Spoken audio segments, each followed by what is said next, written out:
Welcome to AD4 TV Radio News Update. My name is Olabi Tosin.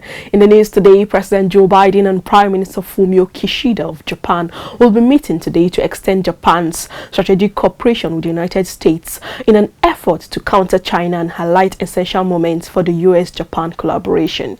Kishida's visit to Washington comes as his political standing is wavering while Japan is set for a major hike in defense spending, with a new national security strategy that calls for balance to enable it to reach targets in mainland China. Texas Republican Pat Fallon on Tuesday filed articles of impeachment against Homeland Security Secretary Alejandro Mayorkas, accusing him of high crimes and violation in his role as Homeland Security Secretary. Recall that Mayorkas was sworn in as Homeland Security Secretary after the Senate confirmed him in a 56-43 vote in February 2021. Meanwhile, France Prime Minister Elisabeth Borne announced at a news conference today the government's major amendment to the country's pension system, proposing to raise the legal retirement age from 62 to 64 by 2030. Elisabeth said the retirement age will be raised gradually by 3 months a year from September 2027. The new plan, according to her, will be examined early next month in Parliament.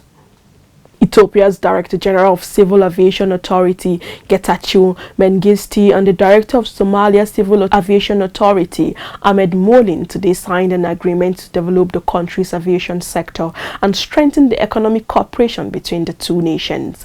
Bangladesh Health Minister Zahid Malik on Tuesday at the BSRF dialogue organized by Bangladesh Secretariat's Reporter Forum said the government is planning to issue health ID cards for every Bangladeshi, which will contain all necessary medical records of the patient. Zahid said the development project proposal has been submitted to the Planning Commission for final approval.